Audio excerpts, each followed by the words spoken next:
Filipenses, capítulo 4, verso de número 6 até o verso de número 9.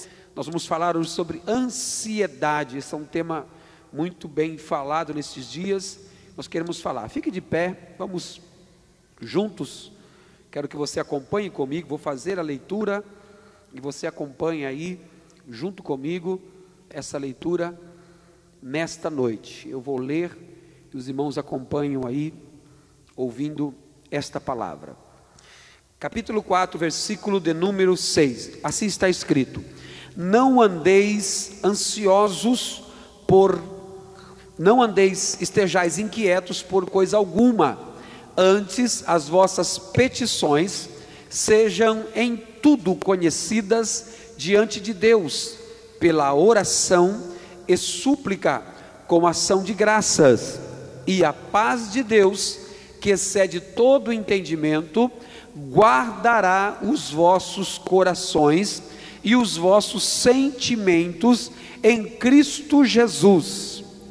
Quanto ao mais, irmãos, tudo que é verdadeiro, tudo que é honesto, tudo que é justo, tudo que é puro, tudo que é amável, tudo que é de boa fama, se há alguma virtude e se há algum louvor, nisso pensai. O que também aprendestes e recebestes e ouvistes e vistes em mim, isso fazei, e o Deus de paz será convosco. Amém? Vamos orar. Querido Deus, obrigado por tua palavra, obrigado pelo privilégio mais uma vez, Senhor, que estamos aqui. Quero apresentar a vida dos teus filhos, cada um dos teus servos que estão aqui presentes, aqueles que nos acompanham pela live, que o Senhor possa alcançá-los nessa noite com tua bondade, com a tua misericórdia, Senhor, com a cura sobre aqueles que precisam de cura, com milagres sobre aqueles que precisam de um milagre, com libertação sobre aqueles que precisam de libertação, com renovo, Senhor meu Deus, sobre aqueles que precisam de um renovo, Deus, aqueles que precisam de uma ação tua, de uma intervenção tua, Senhor, que o Senhor estenda as tuas mãos, que o Senhor possa mover sobre os teus filhos, que o Senhor possa alcançar os teus filhos com o teu poder, com a tua glória, Pai, em nome de Jesus. Que nessa noite o Senhor derrame a tua bênção sobre os teus filhos, Pai, que nessa noite o Senhor derrame um mover sobre os teus filhos, que nessa noite, Pai, o Senhor possa falar aos corações aflitos, que nessa noite o teu Espírito Santo possa nos mover, que nessa noite o teu Espírito Santo possa falar com aqueles que anseiam por tua palavra.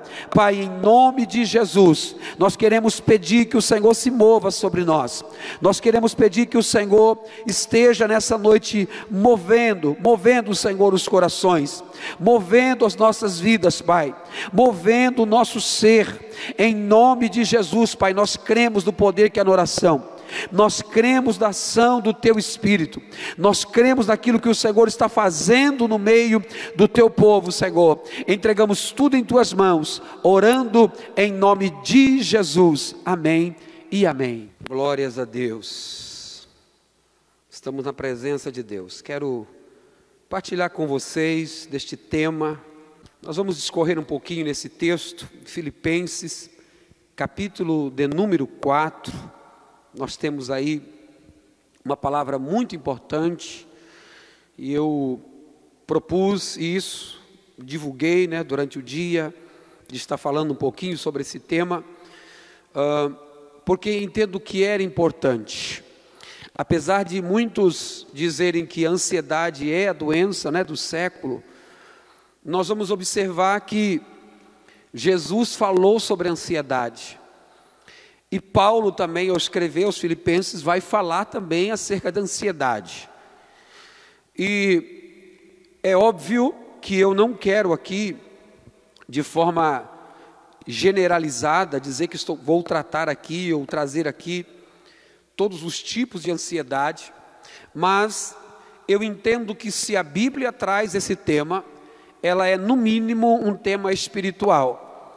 E penso também que antes nós cristãos, antes de tomarmos qualquer medida, né, como a gente usa no vulgo popular, antes de você tomar um Rivotril, você pelo menos deveria consultar a palavra de Deus para ver o que ela fala sobre isso e quais são as ações dela para com isso.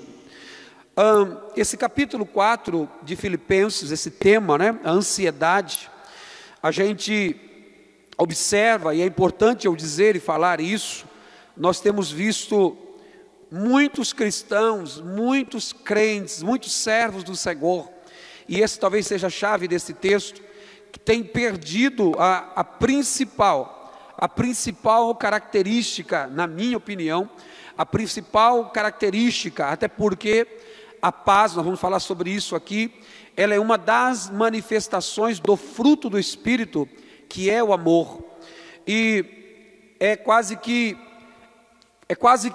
difícil você entender ou procurar entender alguém que é cristão, alguém que serve a Deus, não desfrutar de paz. Então, nós observamos que muitos cristãos, eles perderam a alegria, perderam a paz. Veja, alegria, paz, estou falando de fruto. Eles perderam isso por causa da ansiedade. E esse tema especificamente, capítulo 4 de Filipenses, Paulo vai tratar acerca de firmeza da mente, ou seja, uma mente firme. Se puder anotar isso, pode anotar isso, uma mente firme, uma mente que é guardada, conforme o texto diz para nós, essa mente que é guardada por essa paz de Deus. Observe o verso 7, que ele diz: e a paz de Deus, que ultrapassa, ou que excede todo entendimento, ela guardará os vossos corações e os vossos pensamentos. Observe nisso. Seja bem-vindo, Lúcia, Deus abençoe os irmãos que estão conosco aí. Observe uma coisa, então, essa mente firme, ela é uma mente guardada pela paz de Deus, e nós entendemos que é exatamente essa paz que liberta-nos da ansiedade. Veja que a contrapartida do texto vai falar sobre paz em um contexto de ansiedade. Então observe isso no texto, ela liberta. Agora, o que é importante nós entendermos aqui, porque durante todo esse livro de Filipenses, durante o livro, se você ler, são 4 capítulos. O capítulo 4, como eu disse aqui, ele está falando de uma mente firme, uma mente firme. Pense em firmeza aqui como algo que está estável. Quando eu digo que algo não tem firmeza, eu estou dizendo que esse algo, ele não tem convicção. Lembra da casa que foi construída sobre areia e da casa que foi construída na rocha? Você vai observar que a diferença entre uma casa e outra é exatamente onde elas estão edificadas, as suas convicções. E por que é importante entender? Você vai olhar o texto capítulo 7 de Mateus, você vai ver que a mesma tempestade que veio sobre a casa que está na rocha, também vem sobre a casa que está na areia. Só que a casa que está na rocha não sucumbe, suporta, e a casa que está na areia não suporta. E o texto vai dizer para nós, qual é a diferença da pessoa, ou como que alguém constrói uma casa na rocha, ou qual é a diferença de alguém que constrói uma casa na rocha, de uma casa na areia? É exatamente a questão da prática. O texto está falando sobre prática, porque o texto diz assim: todo aquele que ouve estas palavras e pratica estas palavras, eu compará-lo-ei a um homem que edifica a sua casa sobre a rocha. O que ouve esta palavra e não pratica, eu vou compará-lo a um homem que construiu a sua casa na areia. Então, a diferença entre quem constrói uma casa na rocha, de quem constrói uma casa na areia, é exatamente a questão da prática. E olha o detalhe aqui, por que tem que ter prática? Porque a convicção, guarde isso, A convicção não é gerada quando você ouve. A convicção é gerada quando você ouve, pratica, e aí sim gera convicção. Porque alguém diz assim: olha, se você colocar 2 pitadas de sal nessa sopa, vai ficar salgada. Enquanto você não pegar e colocar 2 pitadas de sal e provar aquela sopa e ver que realmente aquilo ficou salgado, isso não se torna uma convicção. Vocês entenderam, irmãos? Porque se alguém perguntar assim: se colocar 2 colheres de sopa de sal numa sopa, ela vai ficar salgada? Se você nunca fez, fala assim: ó, eu já ouvi falar que fica, mas eu não sei falar com certeza. Agora, quando você ouviu algo e praticou isso, gera uma convicção. Os irmãos entenderam? Por que o texto manda comparar alguém que pratica a palavra? Alguém que está edificado sobre a rocha é alguém que pratica, porque não existe convicção sem prática. E aqui é importante a gente notar, porque o poder da palavra não está quando você olha nela ou quando você ouve de alguém. O poder da palavra está quando você pratica. Alguém diz assim, ó: impõe as mãos sobre os enfermos e ore sobre ele que ele vai ser curado. Aí você vai morrendo de medo, somente se for uma questão muito visível, porque orar por uma dor de cabeça, você diz: eu te repreendo em nome de Jesus, dor de cabeça, seja curado. Aí você fala assim: está sentindo dor de cabeça? Às vezes a pessoa, para não te constranger, ela fala: não estou sentindo mais nada, mas ela está com dor de cabeça, para não te constranger. Mas pega um cadeirante, que aí é visível, e aí para você ter convicção de levantar suas mãos e orar, e crer, se você nunca viu, você às vezes nem vai orar, porque você tem medo de passar vergonha. Os irmãos estão entendendo? Porque agora, se você já orou e diz: olha, eu orei por alguém e ele estava com câncer e Deus o curou, você vai orar para todo mundo, irmão, porque gerou uma convicção. Aquilo que você ouviu se tornou uma verdade. É isso que eu chamo de firmeza. Uma palavra firme, ela é cheia de autoridade. E o que é autoridade? Autoridade é teoria mais prática. Eu conheço a teoria, eu pratico isso, então eu gerei uma autoridade. Eu gero uma autoridade.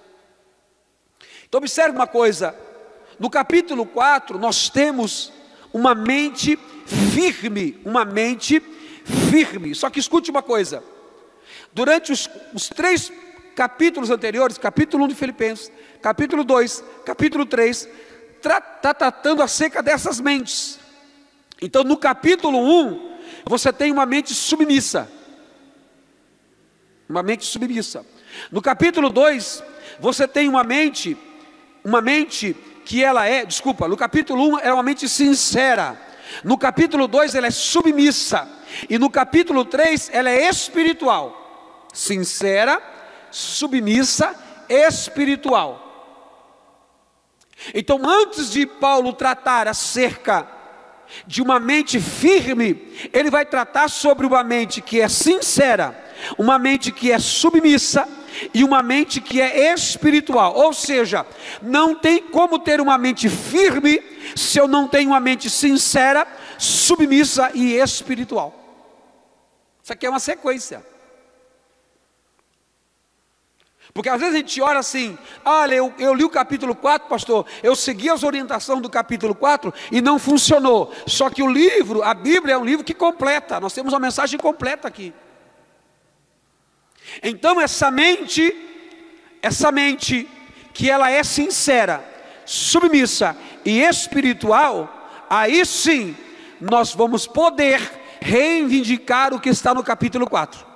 As promessas do capítulo 4, porque tem uma promessa no capítulo 4, tem uma promessa aqui, tem uma provisão aqui, que é apresentada nesse capítulo final.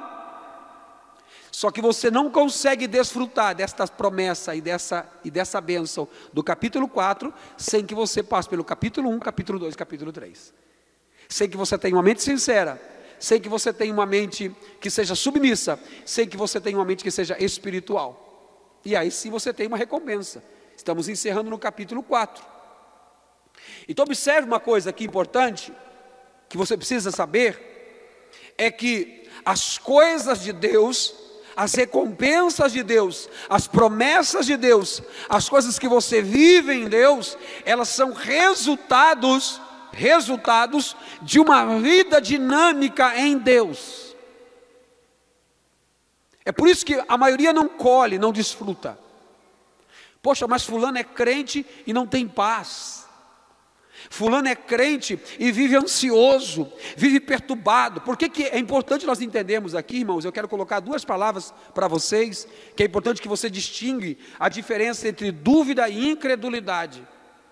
Porque dúvida é até normal você ter, é até comum. Dúvida é você estar diante de uma situação que você não sabe que decisão tomar. Você não tem clareza. Então gera dúvida. Vou dar um exemplo simples. A esposa vai com o marido lá, e eles vão numa loja, entram lá, e aí tem uma TV, e tem dois modelos lá, uma LG, um exemplo, tá? Uma LG e uma Samsung, e aí eles ficam na dúvida, qual que a gente leva? A gente não sabe.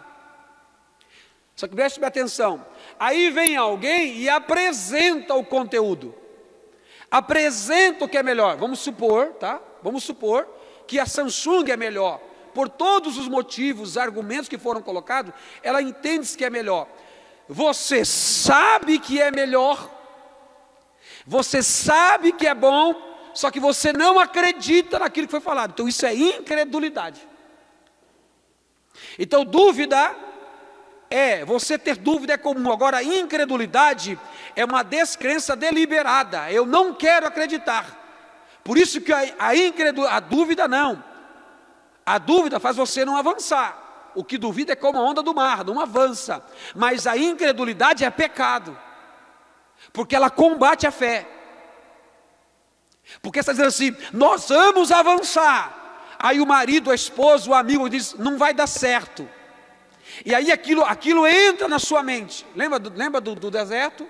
12 espias, viram a mesma coisa. Só que 10 diz, não é para nós, não vai dar certo. Somos como gafanhotos aos olhos deles, vamos ser destruídos.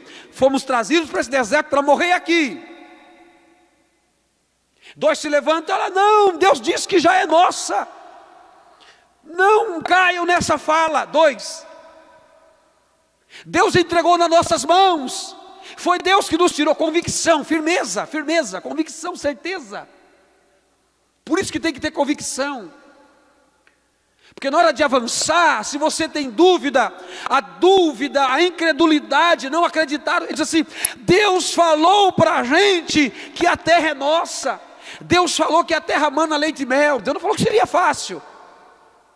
Deus não falou que o processo seria tranquilo, porque as pessoas têm uma tendência a olhar para o resultado. Olha para a sua vida e diz, fulano trocou de carro. Fulano comprou casa. Fulano tem isso. Só olha o resultado. Só que ninguém olha o processo. Ninguém sabe o bastidor da sua vida, o preço que você paga para manter aquilo ali. Ninguém sabe. E ninguém quer saber também.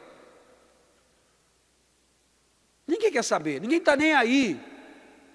Quando chega dia 10, vence os seus boletos. Você acha que alguém liga para você? E aí, está precisando de uma ajuda para pagar esse boleto? Nunca você vai receber essa ligação. A não ser que Deus mova alguém. E ainda assim, Deus tem movido muita gente.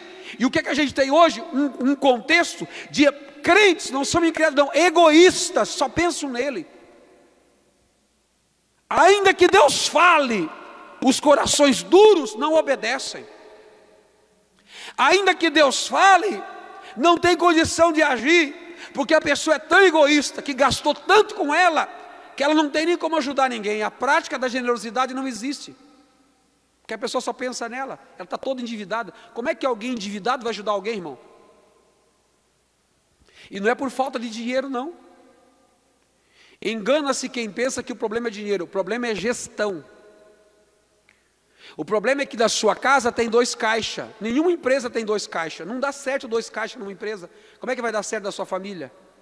Você e sua esposa, você e seu esposo são sócios, vocês têm um contrato, são casados, sim, tem uma aliança, mas também vocês têm um contrato de sociedade, e essa casa tem um caixa. Por que não dá certo? Por que é um saco furado? Porque você tem 2 caixas aí. A sua esposa tem um caixa, você tem outro caixa. Ela gasta para um lado, você gasta para outro. Nunca vai ser suficiente. Vocês podem ganhar o que for, nunca vai ter dinheiro na mão de vocês. Nunca vai sobrar. A prova é quando olha para a sua conta, para a sua reserva. Não tem. E o que isso tem a ver com ansiedade? Muita coisa. Porque o endividamento, gente ligando toda hora para você, te cobrando, não deixa você dormir.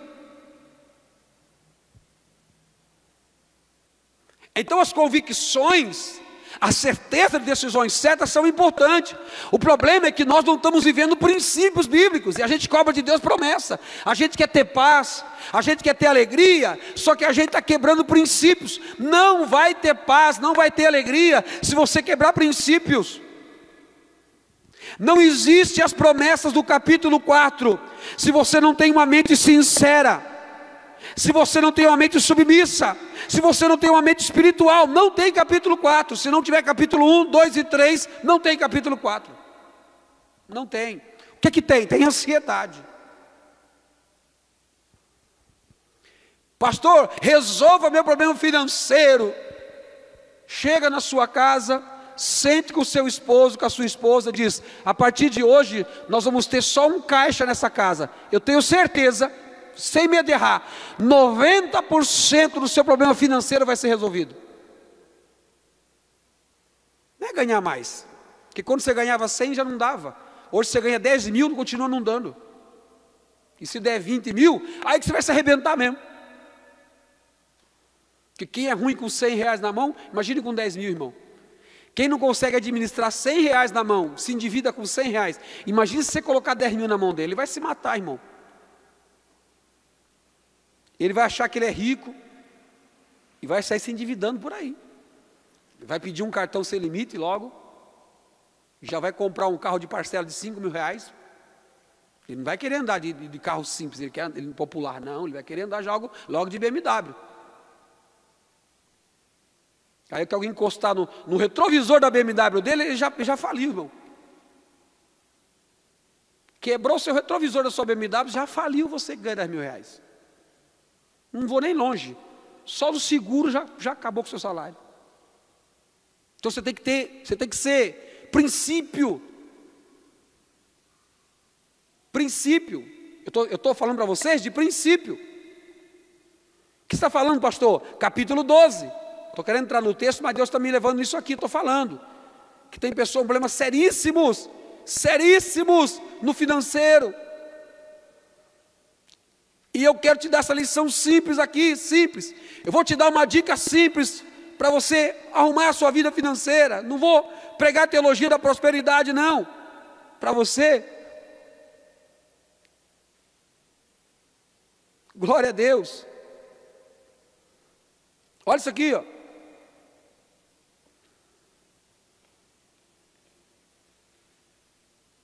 Verso 16 do capítulo 12 de Romanos. Vive em concórdia entre vocês. Viva em concórdia entre vocês. Quero ler num outro texto aqui, numa outra versão. Projeta para mim esse texto. Eu vou ler isso aqui para vocês. Deus me deu uma palavra agora aqui. Eu vou ler para vocês esse versículo. Vivei em concórdia entre vós. Olha isso aqui, irmãos. Isso aqui vai resolver seu problema financeiro.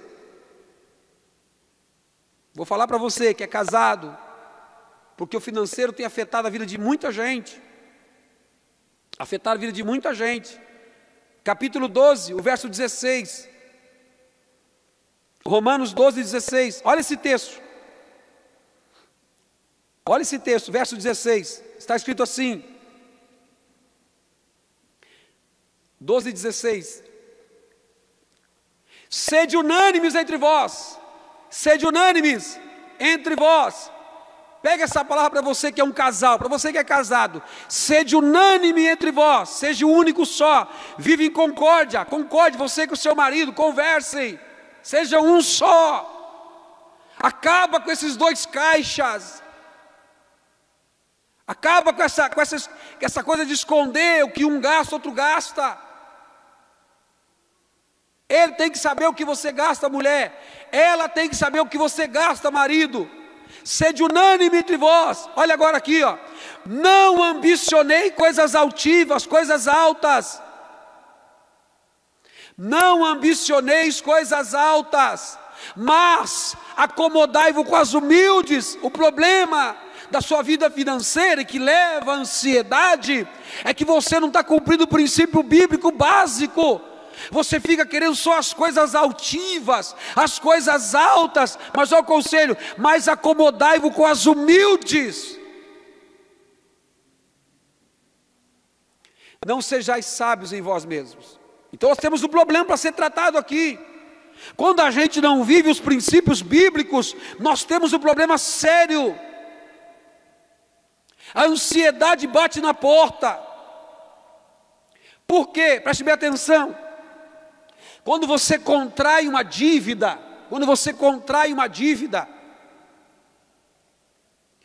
e ela não é resolvida, gera um problema. Chega dia 10, você não tem o recurso para pagar essa dívida, você não dorme a partir dali. Você não dorme, a não ser que você seja muito, desculpa a expressão aqui, muito picareta. Porque tem, né? Tem os picareta que deve e sai dando risada por aí ainda, e olha na sua cara, dá paz do Senhor ainda para você. Nem para dar uma satisfação. Ah, mas é irmão. Pô, aí que tem que falar mesmo. Bom, está difícil a coisa, dá um tempo, né? E é ótimo, todo mundo está em situação difícil, pandemia, não é fácil para todo mundo. Mas você tem que ter o seu compromisso. Se não dá para honrar, dá uma satisfação, amém, irmãos? Amém? Quem não deve, atira a primeira pedra, mas dá uma satisfação. Ok? Mas normalmente você não dorme.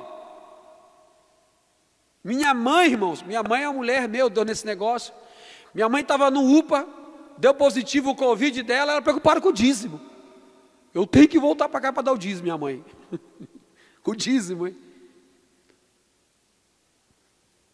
Então a ansiedade, ela é resultado de uma mente que não é sincera, não é submissa, não é espiritual. Então não é você querer colher o resultado da bênção, da paz. Ah, mas eu estou na igreja e não tenho alegria. Eu estou na igreja e não tenho paz. Ora, você está na igreja, só que você não vive por princípios bíblicos. E o que garante a paz, o que garante as promessas de Deus, é viver debaixo de princípios. E Deus não respeita quem tem posição, não. Deus respeita quem vive por princípios. Você pode ser quem for. Se você não respeita princípio, Deus não tem negócio com você. Precisamos ter controle, fruto do Espírito. É um princípio, capítulo 12, verso 16 de Romanos, é um princípio. É um princípio bíblico. Sede unânimes entre vós, não almejei coisas altivas, ou ambicioneis coisas altas, como essa versão diz, mas acomodai-vos com as humildes. Humilde, essa busca incessante por ter, por querer, porque eu tenho que ter, porque se eu não ter, eu não vou ser reconhecido. Todo mundo tem, por que eu não tenho? Veja, hoje até os namoros são assim.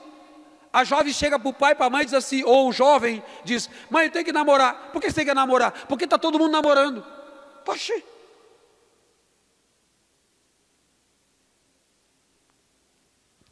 Aí você está preparada fisicamente, o seu corpo é um corpo que está preparado fisicamente, só que emocionalmente você não está preparado. Psicologicamente você não está preparado, porque o corpo não é só físico. Aí você se mete no relacionamento, se atrapalha todo com o relacionamento, quando não, acontece uma besteira, aí engravida, a menina com 13, 12, hoje 14, 15 anos engravida, gera um problemão, meu Deus, irmão. Quando não, é alguém que está firme na igreja, servindo a Deus, louva a Deus, canta, aí e se envolve, cai, apaga na igreja. A primeira coisa que uma jovem faz quando cai na igreja, é sair da igreja. Alguns ainda têm temor de Deus, confessam, se arrependem, restauram sua vida, procuram um pastor, honram o pastor, mas hoje está difícil achar um jovem que honra o pastor, está muito difícil. Um jovem que conversa com o pastor, não honra nem o pai e a mãe, vai honrar o pastor. Qual é o seu segredo, pastor? Por que o senhor é um pastor hoje? Porque eu sempre primeiro honrei os meus pais. Um bom filho, ele é um bom crente, ele é um bom funcionário, ele é bom tudo. O que está faltando hoje? Filhos que honrem pai e mãe, filhos que honram os líderes que têm. Só procura um líder depois que estourou uma bomba, aí procura um líder, nunca conversa, não pede um conselho para o pastor. Aí você tem jovem querendo tirar a vida, querendo se matar, ansioso, casamento arrebentado, porque casar com alguém e se arrepender, meu irmão, você está enrolado. Pensa na ansiedade que você vai viver. Não tem estrutura financeira, você vai casar? Está pensando que é fácil pagar aluguel, prover as coisas de casa? É ansiedade, é uma perturbação, irmão. Aí vai para o Facebook, para o Instagram, vê a amiga no carrão, na casona, e quer também ter tudo aquilo ali para mostrar que tem. Meu irmão, e vira uma salada aqui. Ansiedade. Não vive por princípios, vive pelo Instagram. Está um monte de crente vendo pelo Instagram. Se você pergunta se ele leu algum versículo hoje, se ele leu algum texto bíblico, não leu nada. Mas pergunta se ele deu uma passeada no Instagram, no Facebook. Ficou o dia todo lá. Então são pessoas que estão vivendo de Facebook e Instagram. Não vive da palavra, não vive de princípios. Sabe qual é o resultado? Uma vida de ansiedade, uma vida de perturbação, uma vida de falta de paz, uma vida terrível, terrível. Se você ainda está dormindo, você ainda até que está bem. Porque tem gente que faz tempo que não dorme. Está cheio de crente viciado na igreja. Está cheio, a igreja está cheia de crente viciados, drogados. Ô pastor, é sim. Pode olhar na fachada lá, drogaria. É lá que você vive, funado lá.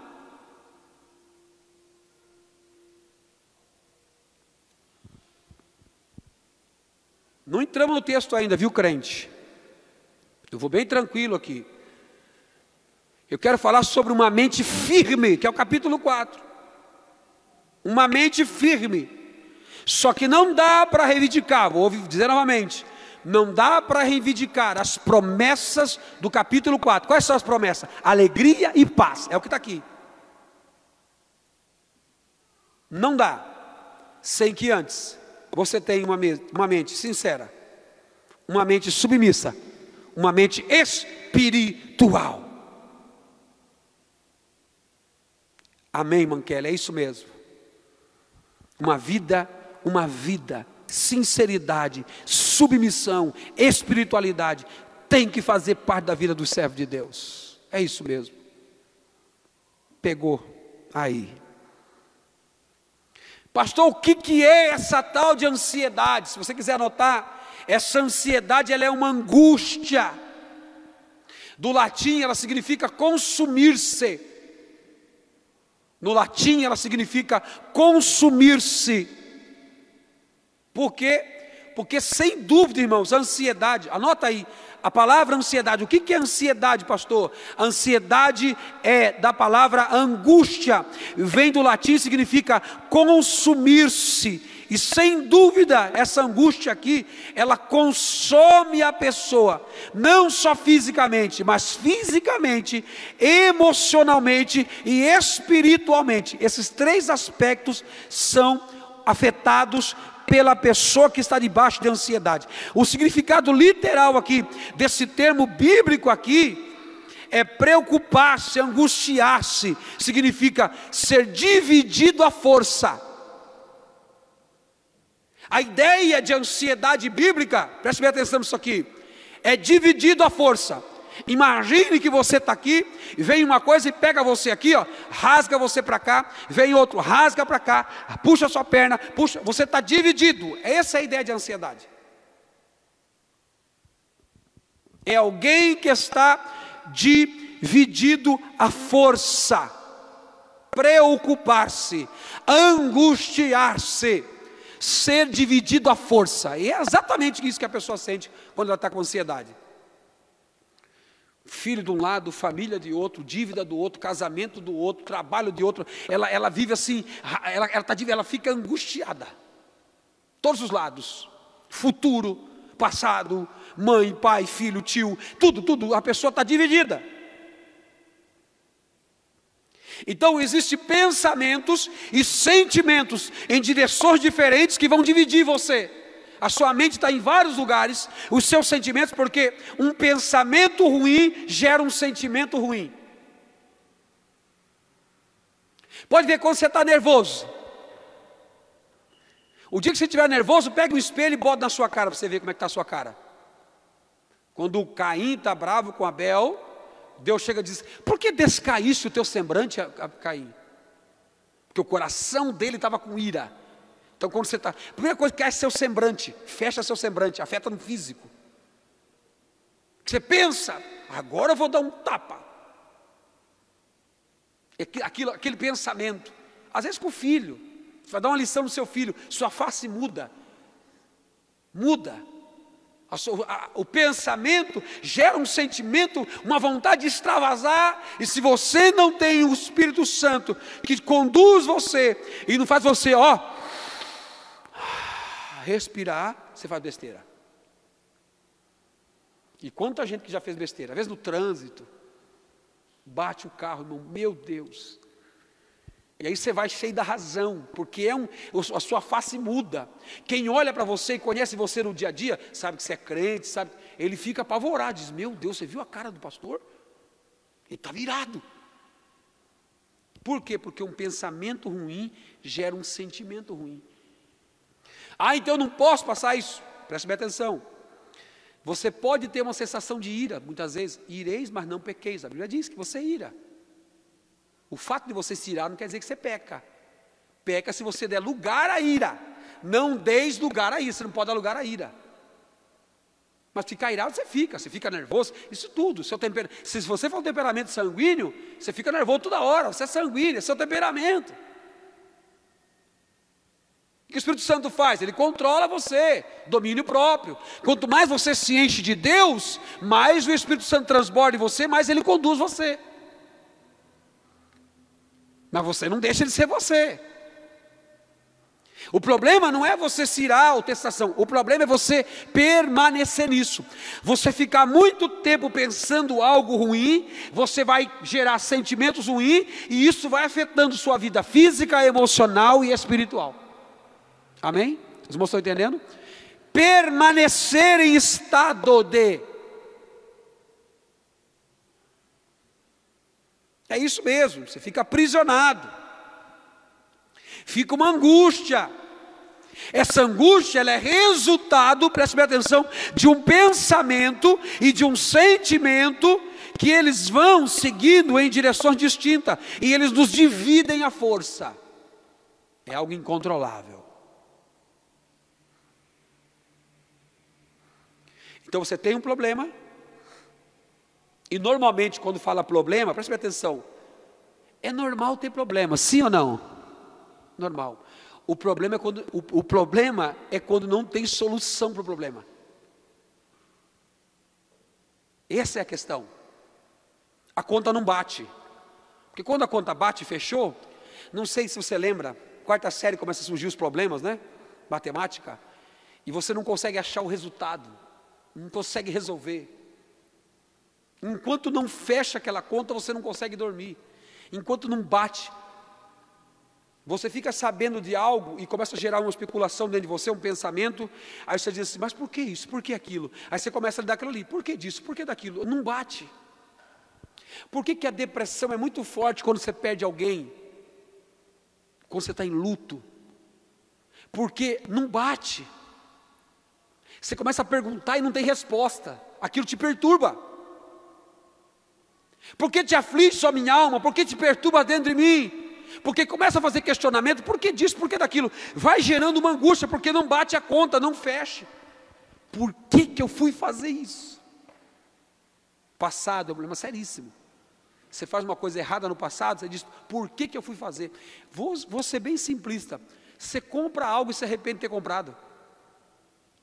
Você diz, por que eu fui comprar? Só que a conta é mais fácil de resolver. Você diz, já que já comprei, agora eu vou pagar. Aí você fechou a conta, vou pagar. Mas e quando não dá para fazer assim tão simples?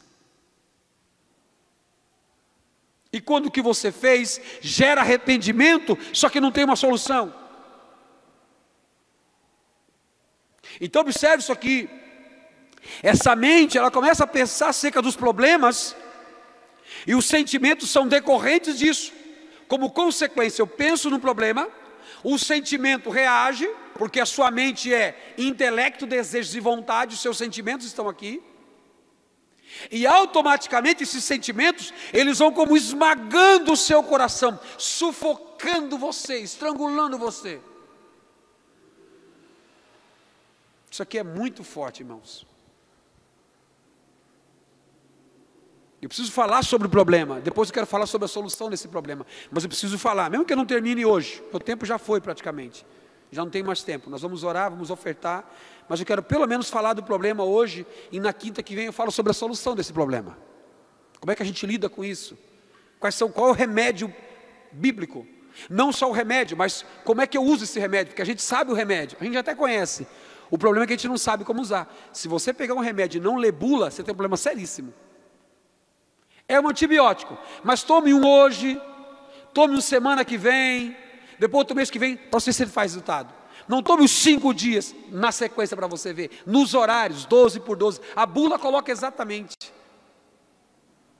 A gente conhece remédios, mas a gente não sabe como usar esse remédio. Quero falar sobre isso também para frente.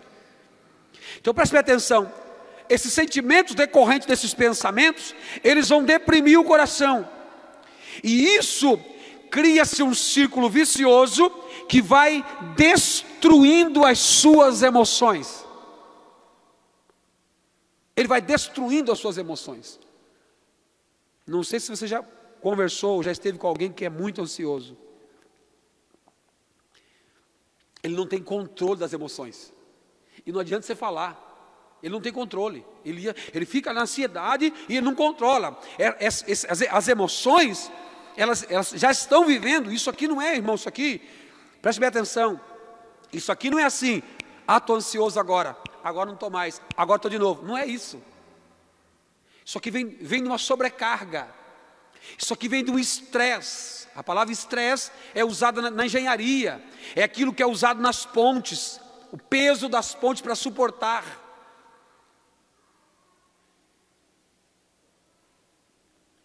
É algo constante, é um ciclo vicioso, que vai destruindo o seu estado emocional. E aí, você não consegue controlar essa angústia que está no seu coração, você não tem controle, simplesmente você começa a chorar. Você chora. Você não controla. As suas emoções não têm mais controle. As suas emoções, elas foram destruídas.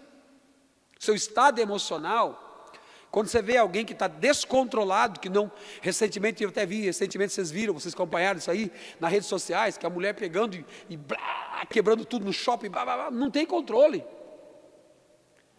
Aquilo a gente olha o cenário e a tendência dos de fora, nós somos especialistas nisso.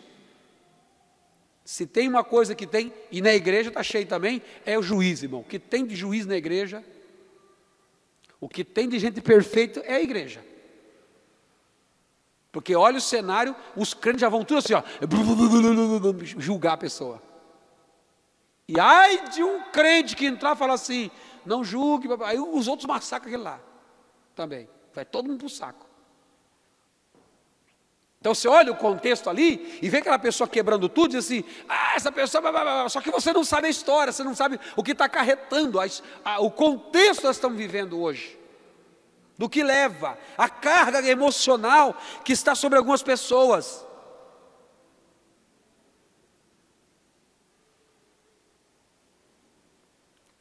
Então anote isso, para que você consiga desfrutar dessa paz, dessa promessa, você precisa romper esse ciclo vicioso das suas emoções. Você precisa fazer isso. Amém? Não vai dar tempo de falar mais, nós vamos ofertar ao Senhor. Na semana que vem eu quero falar sobre o que é angústia. Quero falar sobre isso. O que é essa angústia? Qual é o poder da presença de Deus? Quero falar sobre a bênção, quero falar sobre a paz de Deus. E quero falar sobre o Deus da paz. Quero falar da diferença da paz com Deus, da paz de Deus. Quero falar sobre tudo isso. Se você vir aqui nas quintas-feiras, você que está comigo na live, não perca, quinta-feira que vem estamos de novo. Meu tempo não permite mais, irmãos. Eu tenho que 8 horas, os crentes já estarem aqui, indo embora. Então, continue conosco. Na semana que vem nós falaremos mais sobre isso. Anote isso. Antes de desfrutar da paz, nós precisamos romper esse círculo vicioso da angústia. E eu quero falar para frente de angústia. Esse tema é muito importante. Compartilhe essa live com alguém talvez que precisa ouvir essa mensagem. Alguém que está passando momentos difíceis. Ninguém escapa disso aqui. Talvez hoje você esteja vivendo uma serenidade muito boa, mas já teve momentos que você viveu de muita ansiedade, porque o estresse está violento. Nós queremos dar uma direção. Vou dizer novamente aqui, eu não quero resolver todos os problemas de ansiedade. Eu não quero ir contra o diagnóstico médico que você teve. Se o médico diz, pastor, o médico disse que eu tenho que tomar tal coisa. Eu não quero nada disso, não quero envolver-se nisso. Mas eu quero que você reflita antes de você procurar um médico, se você está cumprindo os princípios bíblicos. Porque se a Bíblia trata isso aqui, é porque a ansiedade também é um problema espiritual. Eu preciso que você ouça isso. Se a Bíblia fala sobre ansiedade, se Jesus falou sobre ansiedade, não andeis ociosos, não vos preocupeis com os dias de amanhã. Se Paulo traz essa palavra aos filipenses, não andeis ociosos por motivo algum, pelo contrário, sejam as vossas solicitações declaradas na presença de Deus. Se a Bíblia traz esse tema, é porque esse tema é também espiritual. E eu preciso que você ouça essa mensagem. Eu preciso que você, comigo, mergulhe na palavra de Deus, porque eu acredito que Deus vai nos dar uma direção, uma orientação e vai curar você, amém?